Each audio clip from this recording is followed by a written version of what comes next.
Good morning, good afternoon, or good evening, depending on where you are in the world, and welcome to today's DevOps.com webinar, brought to you by TechStrong and Harness. My name is Cody J. Brown, the host of TechStrong Learning. We have an exciting presentation ahead of us, but before we begin, I have just a few housekeeping notes. First, today's session is being recorded, so if you miss any of our discussion or you'd like to share the recorded copy with a friend, the on-demand will be made available shortly after we conclude the webinar today. There's a Q&A tab on the right side of your screen, and that's where we want you to direct any questions you might have for our speakers today. And for other comments, concerns, or you just want to let us know from where you're tuning in, we want you to use that chat tab. Also, our slides are available for download if you go to the Handouts tab, which is also on the right side of your screen. And finally, at the conclusion of our event, we will have a giveaway for 4 $25 Amazon gift cards, so stick around. On to the topic of our panel today, we'll be discussing how to build a successful pipeline for on-premises continuous delivery. And I'm joined today by Dave Nielsen, Head of Community and Developer Relations at Harness, Srinivasa Gurubelli, Distinguished Engineer at Harness, and Guna Chandrasekaran, Principal Software Engineer at Harness. So at this point in time, it's my pleasure to turn the floor over to Dave. Thank you all so much for being here with us today. Thank you very much, and it's a pleasure to be here. And as you can see here, I'm just sharing with you a slide that shows our titles and a little bit of our backgrounds, the companies we come from, and we have among us, somewhere around 40 years or so of experience in the DevOps related fields. So it's a pleasure to be here to share with you some of our experiences around deploying software and continuous delivery. So first of all, as was said, my name is Dave Nielsen. I head up a community and at Harness. And if you're interested in joining us in our community, I'll share some links with you at the end. But the easy way to find us is at community.harness.io. And from there, you'll find a forum. You can also head to our webpage. We also have a Slack channel as well. So, and as was mentioned, Harness is a software delivery platform with a focus on CI/CD. And last month, we released a software version of our award-winning continuous delivery service, which had only been offered as a SaaS offering until then. And so now with that announcement and the release of the software, we have both a SaaS offering and a software offering, which is made available to you free with a source available license, which is sort of like an open source license, but not completely. Meaning that it's free for you to use and to view the code and to make any changes to the code. You can even contribute back code, but it's not free to use the software as a service to provide to other consumers. So you're free to use it all you want yourself. And so with this release, we thought it would be a good idea to share what we've learned so far about building successful pipelines for continuous delivery. Let me switch the screen here. And so in this webinar, what we're going to be covering is what is continuous delivery and how can your team benefit from it, and where to start and how to reach the right level of automation, and then how to build a pipeline and deploy it using Harness CD Community Edition. All right, so what is continuous delivery and how can your team benefit from it? So first of all, if you're attending this webinar, then you should be already familiar with the concepts of continuous integration and continuous delivery. But just a level set, I'll give you a short intro because it's not always quite so straightforward as one may think, because continuous integration has been around for a long time and it's gone through some changes, and continuous delivery, obviously is very separate, different, and has its own goals. And then on top of that, there's also two types of CD. There's continuous deployment and continuous delivery, which again, each have their own goals. So let me give you a quick level set here, and we'll start with continuous integration. And the main purpose of continuous integration was to resolve integration problems. So it was used in combination with automated unit tests, and it was which were written as a part of a test-driven development process. And initially, this meant running all of your tests on the developer's local machine or environment and verifying that all the tests passed before committing that developer's code to a source code repository. And this helped avoid developers' work in progress, breaking the team's completed work. But today, continuous integration, you still run tests. You probably do it in some sort of centralized location, but this also includes automation of the builds. So when a developer changes his or her code, those changes need to be merged into the main branch in the source code repository, such as Git, where a build and eventually the release artifacts are created, such as the container images, and they'll be created as a part of the continuous integration process. So what about continuous deployment? So continuous deployment takes continuous integration just one step further by making sure that all of the developer team's work, which is checked into the main source code repository and which has been built into the required images, is tested. So those images are tested so that that the deployment team knows that the images that were built successfully and that they're in a state that they can then be deployed into production. So when this is done automatically upon code check-in, then the deployment is able to happen much quicker when it is needed. And the deployment team can be confident that the images have been packaged correctly for deployment. But confidence in the build and deployment packaging is different than confidence in the deployment and the subsequent release of all the artifacts into the production environment. So that's where continuous delivery comes in. Being strategic, and before I get to that though, I want to point out that being strategic about where to apply your tests is important, because you probably want to avoid overburdening the continuous integration process, which is happening constantly. And a good place to divide the workload is to let the continuous integration focus on the artifact-centric confidence building, such as unit tests and artifact scans. Tests that take into account other artifacts and other dependencies or application infrastructure are better suited for the continuous deployment process. And then after that, the continuous deployment process is, after the continuous deployment process is completed and the production-ready build is checked into a central repository, then the next step is getting to your new deployment into a live production using a promotion deployment process or something like that. And that's where continuous delivery takes over. And for a deeper dive into all of this and to explain what goes into continuous delivery in more detail, I'm going to hand the mic over to Srinivasa. So Srinivasa, take it away. Yeah. Thank you very much, Dave. Now we know what a software delivery platform looks like. Now we are going to explain where to start and what you need to consider in order to have the right level of automation for your software delivery. Let's take a moment.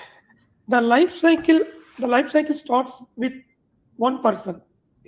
That person is like developer.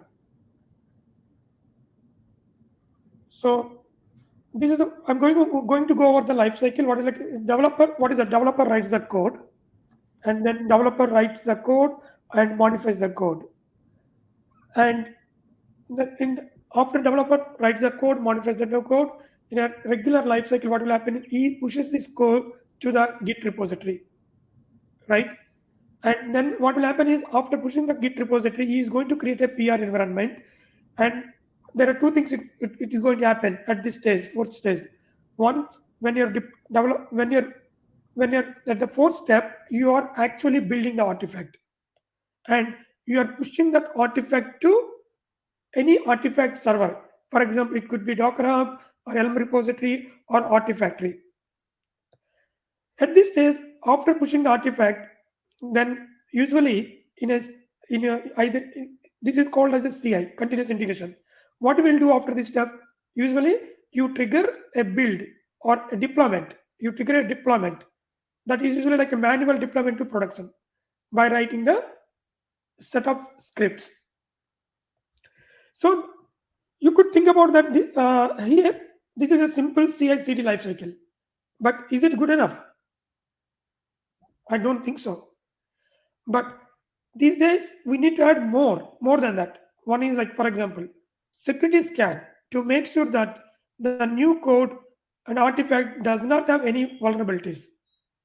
This means that you are adding another step called security scan in between CI and CD stages. Now we started with CI and CD and introduced another concept of security scan. Is that good enough? Clearly not. So what else is missing? How to make sure that artifact to be deployed will not introduce bugs or performance issues or memory CPU utilization issues. So in order to ensure that the above things not to happen, we need to introduce log or performance monitoring. This can be described as continuous verification, which can be performed by different analysis tools. For example, continuous verification, which can be performed by canary analysis using machine learning algorithms, which is good. Most of the DevOps automation can stop here. So in a summary, the developer writes the code and pushes the artifact, it builds the artifact, it pushes to the artifact repository. These steps are called continuous integration. Once you pushes the artifact to a different artifact repository, that's where the continuous delivery is going to kick in, where you are going to trigger the deployment to ensure that it has been deployed to the production. And the third, before deploying to the production, you will ensure that there are no vulnerabilities introduced as part of this new artifact. Once you ensure that, but it's not done, we have to keep monitoring the post deployment also, whether the performance of the newly deployed artifact is degrading by time. So this is good. Most of the DevOps automation can stop here, and this is good. But we need to look at one more level. Like when it comes to the enterprise level, there is a little more to be expected. For example, user access is important. What does that mean? Who has access to these important systems? That is where governance comes into play. So there is an open source project called OPA. You might have heard about it, where you can write the policies in a rigor languages, which can be invoked during DevOps lifecycle to ensure that the new code is not violating the policies set by the organization. Let me give an example. Let's say you have the prod environment and you have the non-prod. You're going to have a strict policies around the prod deployment. One policy you can see who can deploy. That is actually who can deploy to the production environment. This usually comes as a basic role-based access control. You can restrict the one or two users not to deploy to the production environment. So, but let's take a little bit advanced use case. For example, let's say, okay, this guy, like a person can deploy to the production environment, but your policy says any new artifact should not go to the production unless the security scan is run. One, or the security, once you run the security scan, if there are any critical issues found during the security scan, it should not go to the production deployment. These all you can write the rules and using the OPA, and you can invoke these rules towards the left instead of the right, towards the right. What do you mean by the right, towards the right? Just before deploying it, instead of before deploying and after deploying, you can invoke these policies at every step, like in the building step, CI artifact step, and everywhere. So yeah, next slide.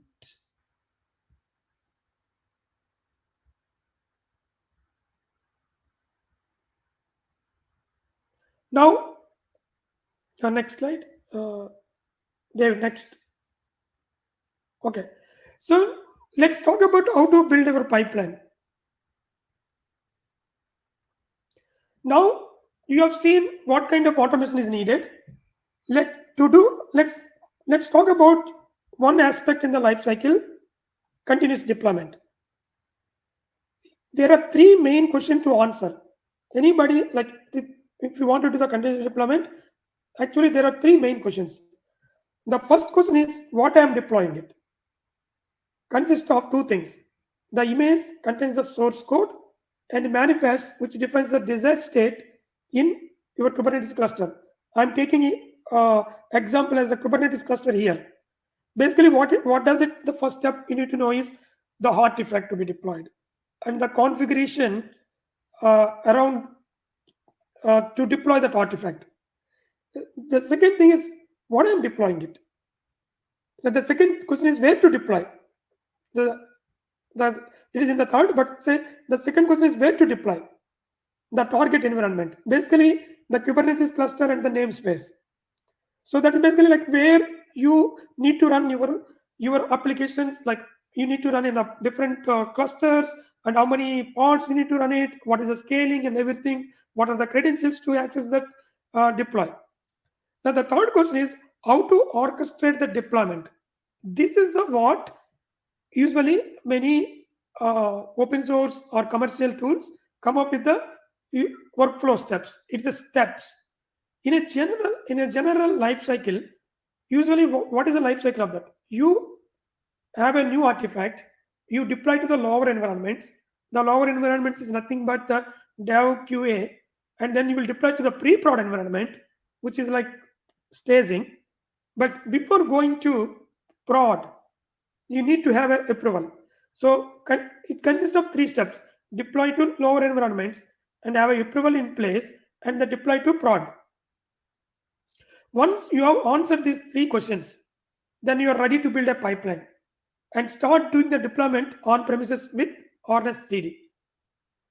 Harness Community Edition, which my colleague Guna is going to demonstrate for you. Hey, thanks, Srinivas. Hey, everyone. Yeah, today I'm going to introduce you to the community edition of our Harness CD platform, which we released last month. And yeah, it's free for all, free forever. And then you could deploy this thing onto your laptop or your any of the VM or in the cloud as well. Now we provide two different methods like Docker Compose and the Helm chart installer to deploy into a K8s cluster or something like that. Into any cloud. It's not just GKE or anything. You could deploy into any K8s cluster. So that's what we have for community edition. And by taking this community edition route, you could be up and running in 15 minutes, and you can create your first pipeline in less than 15 minutes, and you could deploy your test artifact or your own artifact or your project artifact into wherever you want to deploy it to. Right. Yeah, let's take you through a small demo where I can show you how to build a pipeline and then deploy it to a target cluster. Yeah, the installers we spoke about is Docker Compose and the Helm. And yeah, let me share screen quickly and then show you how to build a pipeline.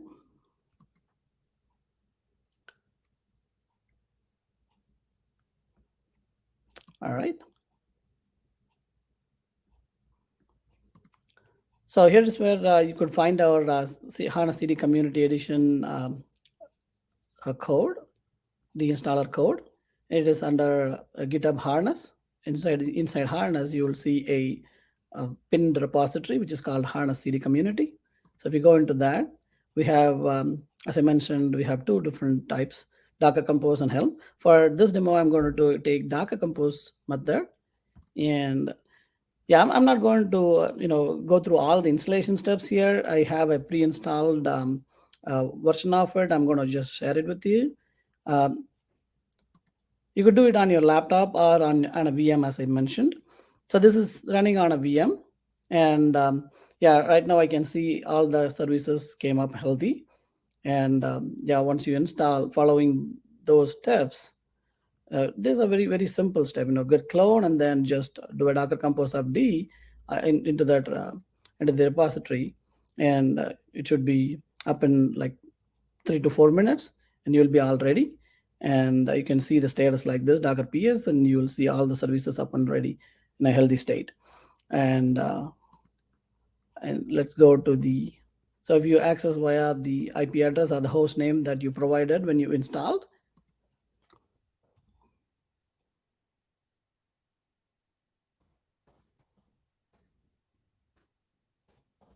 Let me log into this.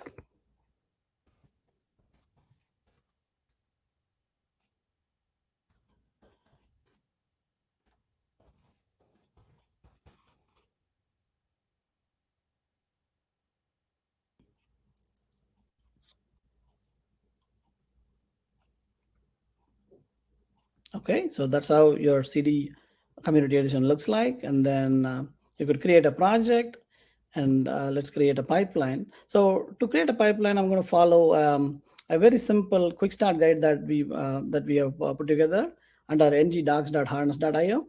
So here it clearly states how to create a pipeline. I'm just going to just follow the same thing. I'm going to copy this entire YAML and just paste it in our pipeline creation. So let me introduce you to the concept of the pipeline studio. So that's where you are going to build your pipelines, all the stages of your pipeline. Where to collect things, and what are the services that you're going to deploy, and then where, as Srinivas mentioned, the second question, where do you deploy the target cluster, and then the configurations that are needed. All of these things you could build into either in a visual format like this, add a stage, or you could directly switch to YAML format. If you're very much interested in doing YAMLs alone, you could just do YAMLs like this. So in the edit YAML, you could say the stages. You can define the stages into the YAML like this. So what I did here is nothing but just copy of this entire YAML and created this this pipeline for you.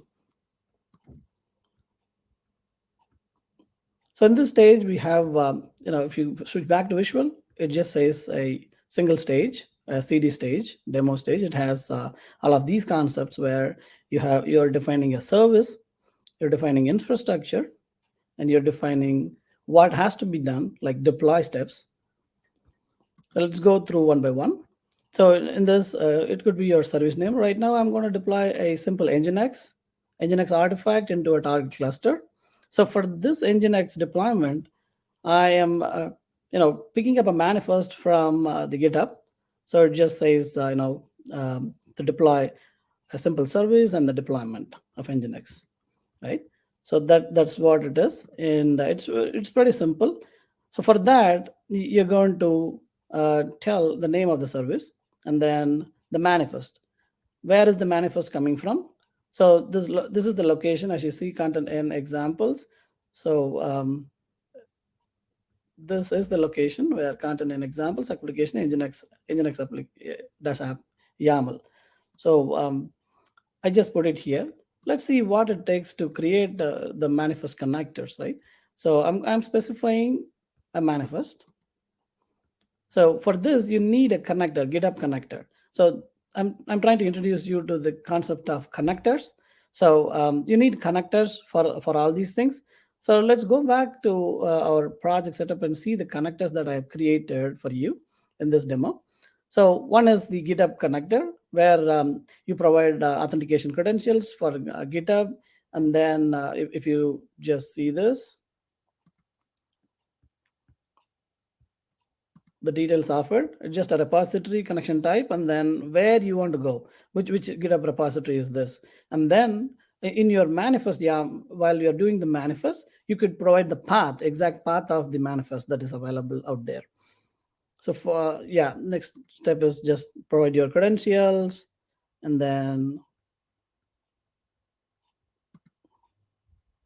so for anything that you do on Harness community edition or continuous deployment, you would need a agent to do all the tasks. So that is called a delegate. So you would need a delegate that running in a cluster or running in your laptop or anywhere, which has connectivity to all those artifacts or the places wherever you want to reach out to deploy your artifact, right? For example, it could be your artifact server, or like I mentioned, now it is GitHub to collect your manifest. So you need a delegate, and let's introduce that concept as well here while we are doing this pipeline. So install new delegate. It's very simple steps. We offer Docker, Kubernetes, easy containers, and Linux directly shell scripts. So for simplicity of this one, I took Kubernetes and installed. And here also we provide a lot of configurations to deploy your size of the delegate, based on your needs. So if you want to do it on a laptop, so you have a smaller profile, and it comes with one replica. And there are other t-shirt sizing available for you to deploy based on your loads. For now, I have already created a delegate, which is, let me show you that, a delegate which is running here. It is connected, and this is the agent that is going to perform all tasks for you. And this studio, Pipeline Studio, is just defining how you want to deploy it, but you need a delegate or the agent to deploy this in your target cluster. And we were looking at manifest. Now let's go to the infrastructure where you want to actually deploy this. So for that, I'm taking a direct connection of Kubernetes, and this direct connection, again, you need a connector to connect to the cluster. So for example, I have a GKE, Google Kubernetes engine cluster. We have on a QA target, and default is my namespace, and I provided that in this one default. So let's see, let's take a look at this connector. So okay, it is direct. So there are multiple ways to create this connector. One way is to just directly use the delegate credential, directly connect via the delegate, and then say, yeah, this is going to be my target cluster. So this delegate is also sitting in the target cluster now. So as to, it is very easy. We don't have to provide manual credentials to the cluster and all those things. So it's very simple. You deploy a delegate agent inside the target cluster, and it is ready for deploying any of the artifacts for you in that cluster. So that's the concept of the delegate agent. And once you choose your cluster details, you are good to go.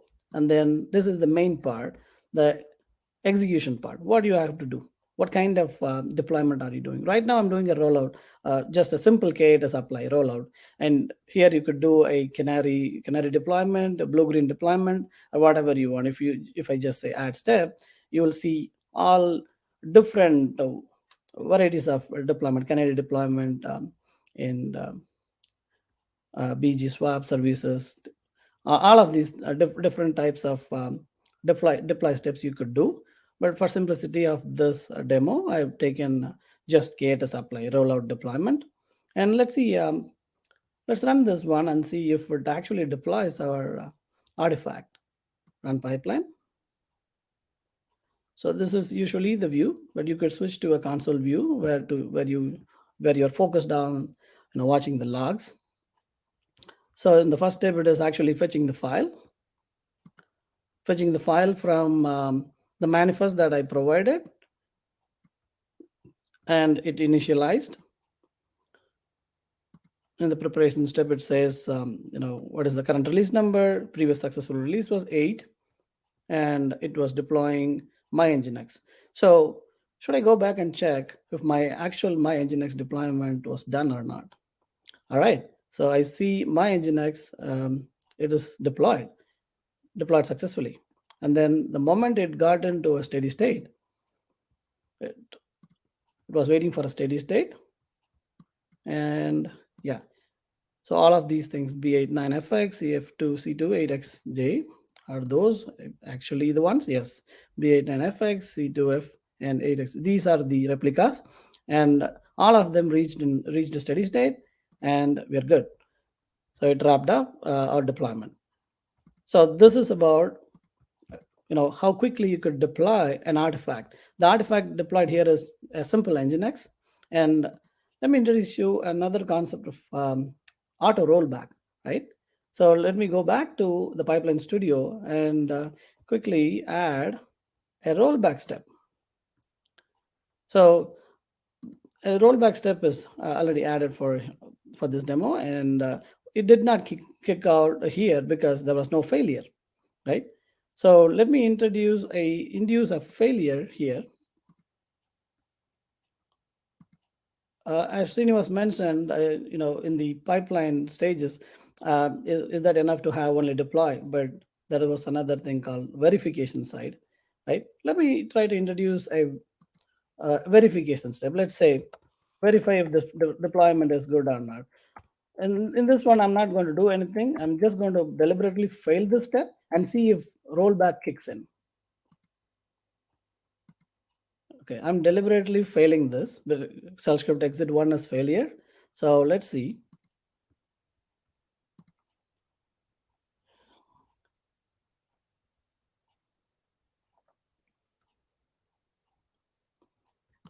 So now it is rolling out the release number.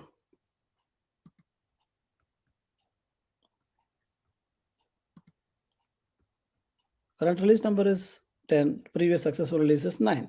But you see it?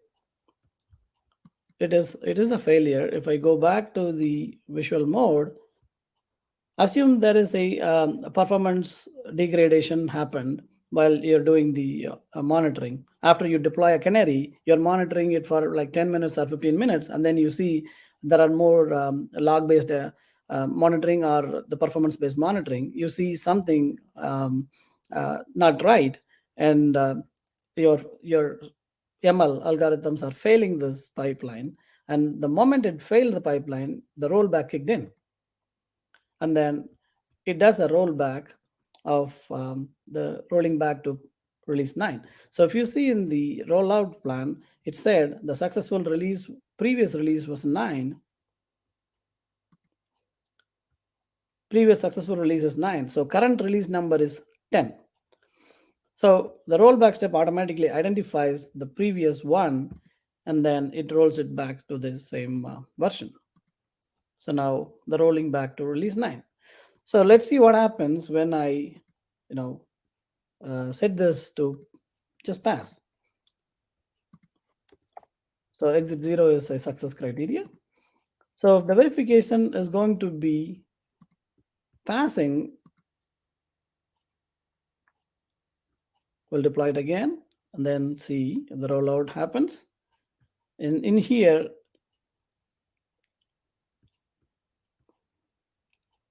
okay, it was very fast.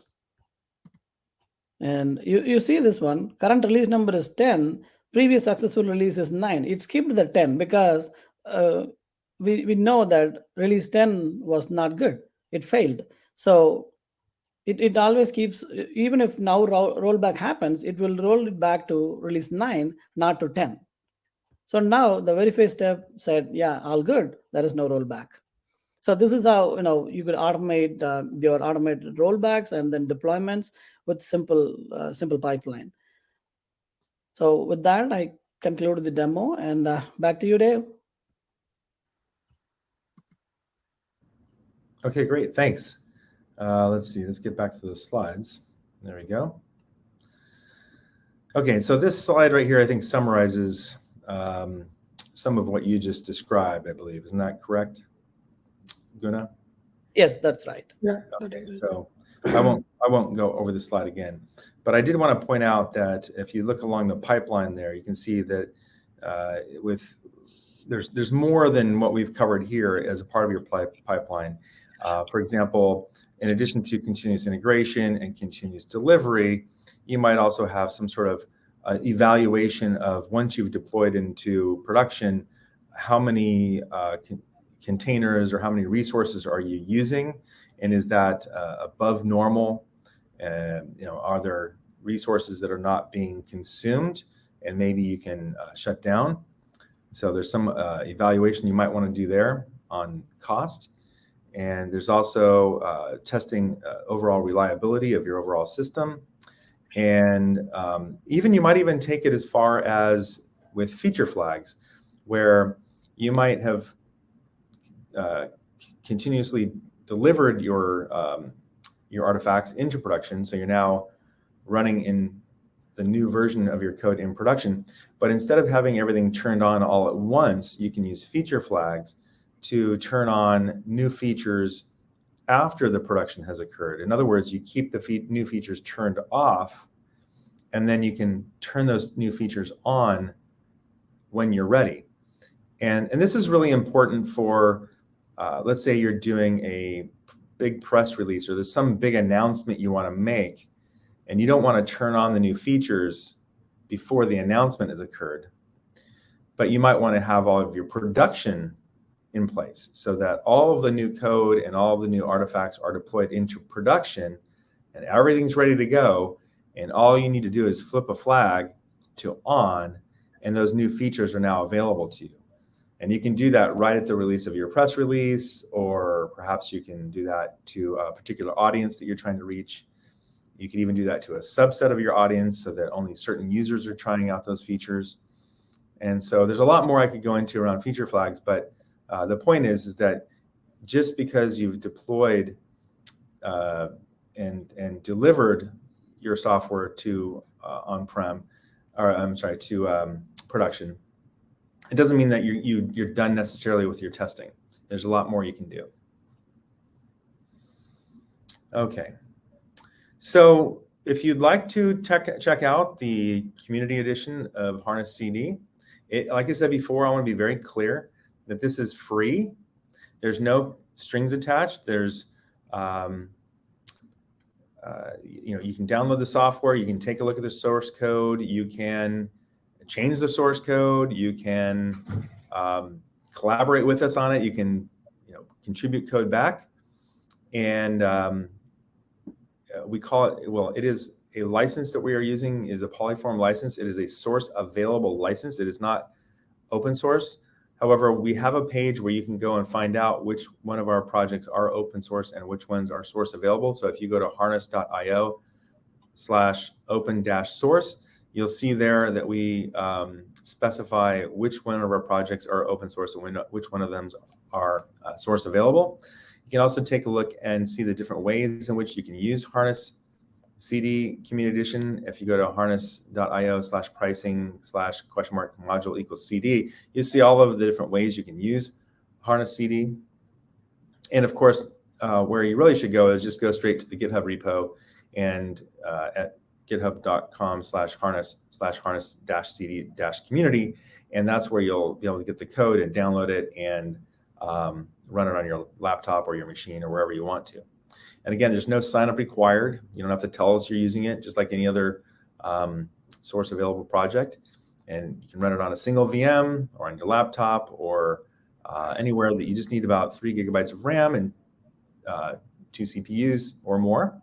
And you can launch it with a Docker Compose or a Helm chart. And this project is relatively new. There are chances that you may run into something that we haven't anticipated, or maybe you just have a question. And we have a Slack channel that you can talk to us at harnesscommunity.slack.com. And we also have a community forum. So if you go to community.harness.io, that's a discourse forum where you can ask questions as well. So with that, I think we are done with the main part of our presentation. And it looks like we are ready for some questions. Cody, do you want to take it over? Sure do. So here's our first question. How is this different from GitLabs or Xebia Labs? Okay, Srinivasa or Guna, do you want to take that question? Yeah. So I think you can Google it, like if you can find that comparison more for Harness versus GitLab and Xebia. But I wanted to highlight one thing is Harness is actually trying to solve the whole DevOps platform lifecycle in a one single pane of glass. What does that mean is in an actual day-to-day developer life, what exactly you have it. You write the code and you need to talk to 10 different teams to get your things done or to get your artifact to be deployed to the production. You need to talk to the security team, you need to talk to the DevOps team, you need to talk to the QA team, verification team. Here we want it, or you want to release a feature under only for certain set of customers, like a feature flag, or you want to see the new deployment is going to cause, how much cost it is going to cost to your company. This all is in a other products. It is not centralized. It is a decentralized. In Harness, you can have all of them in a single plane of glass, and the The big binary differentiator is continuous verification and policy enforcement, OPA, and rich template support. You could templatize it and you can have a golden template. You can enforce anybody to follow the template. Yeah, I think also add that these pieces, these are modules that are independent of each other. So you could actually choose one and not the other. So you can have sort of a best of breed approach. Perfect. So this next question reads, I'm using Jenkins for both CI and CD today. Can I use this instead? Yeah. So that is a good question. See, people, we usually think that, hey, Jenkins does CI and CD. To be frank with you, Jenkins does CD. It's not like continuous delivery, like Dave said. It is a continuous deployment. Yes, but you don't need to migrate your entire CI and CD to CD or anything to thing, right? You could use CI with still Jenkins. At the end of your CI lifecycle, you can have a trigger or a webhook which can trigger the continuous deployment. All right, very good. And what does it take to install for my team to use? Guna, do you want to take it? Yeah, sure. Yeah, as you mentioned, installation is lightweighted with 3 GB of memory and 2 CPUs or more. And if that's the laptop profile, the base profile is our laptop profile. If you want to try it out for yourself and then play it on around, and but if you wanted to have your teams, hop onto the same instance that you're deploying, yeah, we recommend a t-shirt sizing, small, medium, large, and you could go up to whatever CPUs needed, like 8 CPUs and 16 GB of memory would be a good production quality software that you could deploy. All right, and we've got another question right here, and it asks, so DevOps comes to accelerate delivery. However, in the demo, I saw many manual works and tasks. How can Harness be introduced with less administrative or manual work? i.e., in our implementation, we have Pipeline Bot, which does a lot of admin tasks such as create applications and set Argo CD, so on. This is a very good question. The demo we show, it is like to have feeling like how can, if you want to create a first pipeline, you can create using UI, but you don't need to do that. So we have what you call is we have the Git experience or Git. All your configuration you can place it in the Git, and you can bootstrap or you can onboard the new applications, new projects by using one Git sync, or you commit the Git and everything. And let me answer your question about the automation of the Argo CD, right? I do know, I agree that the Argo CD is one of the open source continuous deployment tool where you can quickly use it with so much kind of automation. What we are looking for is we are having Argo integration in Harness Community Edition, which is going to come in a few weeks. I would like to touch upon that Harness CD Community Edition does more than that what Argo does it. For example, you are saying a bot which is doing automation to create the application set in Argo. What we are taking it one step ahead. Even you don't need that bot. You could periodically do it, and we can create that applications and watching some of the configuration files which are stored at the Git. Yeah, you could use some kind of automation that creates pipelines and stuff and commits into your GitHub, and then you have a GitX set up on Harness. It automatically syncs everything, and there you go. You have the new pipelines without any manual tasks. Everything is automated, and you would see your pipeline in a Harness. Awesome. So this next question reads, can I run this in the cloud, or will it only run on a physical server or laptop? You could run on cloud, as I mentioned earlier. Any Kubernetes cluster, it could run anywhere. Helm install helps you deploy into cloud, and then the Docker Compose into your laptop or VM.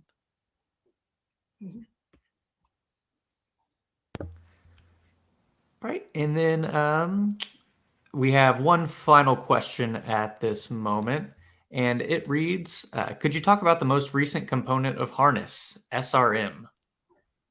Okay. So the SRM is nothing but this SRM does exist in Harness for the last 5 years. It is kind of the rebranding on top of our continuous verification. So think about the SRM is like a service reliability management.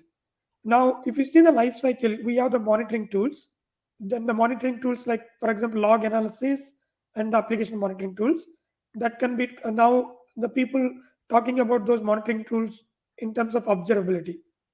Now, what we are taking one step ahead, the service reliability management is also tracking every possible way to help developers, even from coding itself on.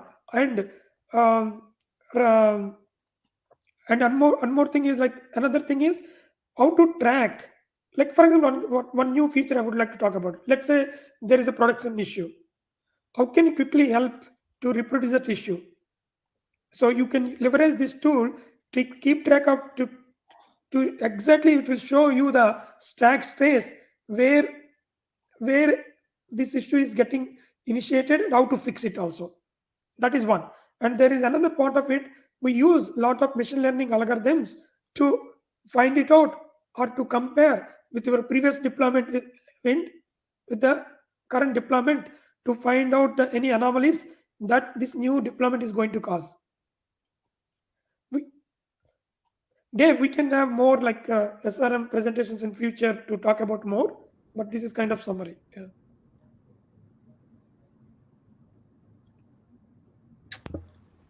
So that seems to be all of the questions we've received today. So I want to just give the floor back to you guys for one more moment in There case you is have one. any closing thoughts you have for us. There is one question I think someone asked, like, so as failures, please failure strategy, retry, etc., and use cases. So if you follow the documentation, it is very easy to configure. Guna, if you share your screen back, we can Yeah, quickly show where to I can configure the. show the I can show the strategies Yeah, real quick. yeah. Okay, let me go back on sharing, and then hope you could see my execution panel. Yes. Okay. So here, let's say this verify step, for example, we'll take the verify step, and then see in the advanced tab, we want to see, yeah, the failure strategy. So if it fails, what do you want to do? So if I just say add, so let's say what are the failure type that I'm expecting here? Maybe a time mode, maybe verification failure or authentication error, whatever. So let's say I choose verification failure, and on this event, what do I need to do? Do I need to wait for someone to act on it, or I can just call the rollback stage directly, or ignore this? It's okay to go ahead or retry the same step, maybe a flakiness, or just mark it as success and then move forward, or abort the entire pipeline. So these are the actions that you could take based on failure type. So that's about the failure strategy, and then these are the use cases that you could perform right after you encounter a failure. I hope that answers the question.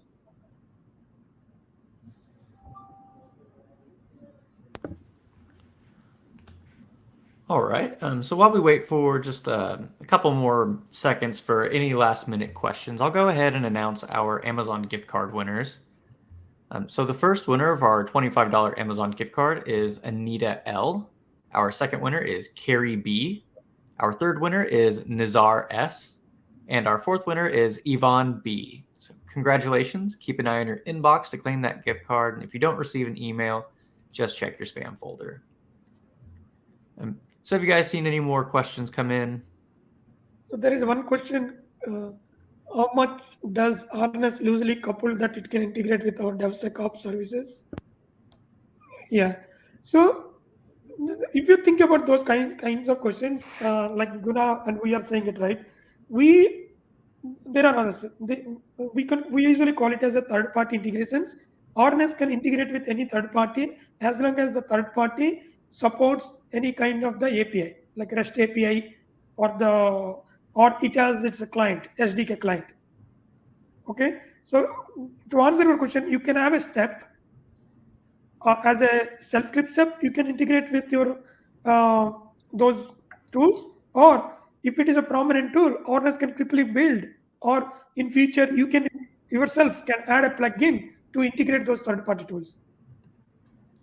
And also, so if you're looking for to integrate the APIs, harness APIs into one of those tools, yeah, we also provide those API access, and you could do you could just take the API and stick it in any of the tools, and it should definitely work. And yeah, so that's how I guess that's also the question, right? The integrate, how do we integrate the harness into the one? So one example is that the trigger part. You could have a trigger URL, and then you could put it in your tool and trigger anything from there. Yeah.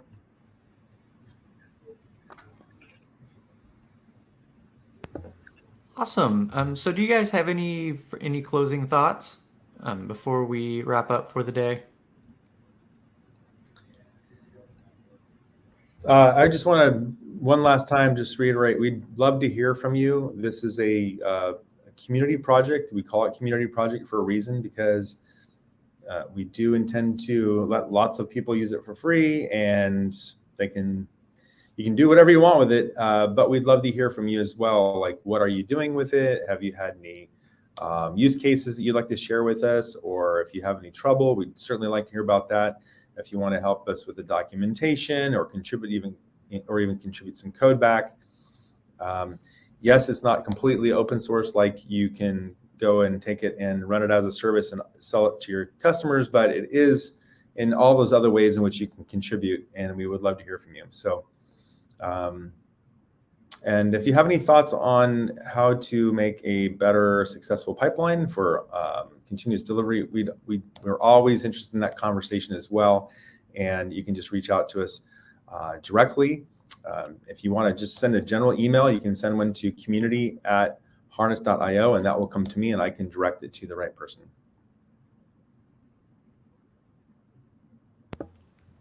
Well, awesome. I'd like to thank Dave, Srinivasa, and Guna for being here today, for putting together this presentation and this demo. I would like to remind our audience today that the session was recorded. So shortly after this webinar concludes, you will receive an email with a link to access the on-demand, or you can find it living on the DevOps website. Just visit devops.com/webinars. I'd like to thank Harness for sponsoring today's webinar. And my final thanks goes to you, our audience. We really appreciate you being here for the entirety of today's presentation. We hope you will take a second to fill out our post-webinar survey, and we also hope to see you at a future TechStrong Learning webinar. This is Cody J. Brown signing off. Have a great rest of your day, everyone. Thank you, guys. Bye-bye.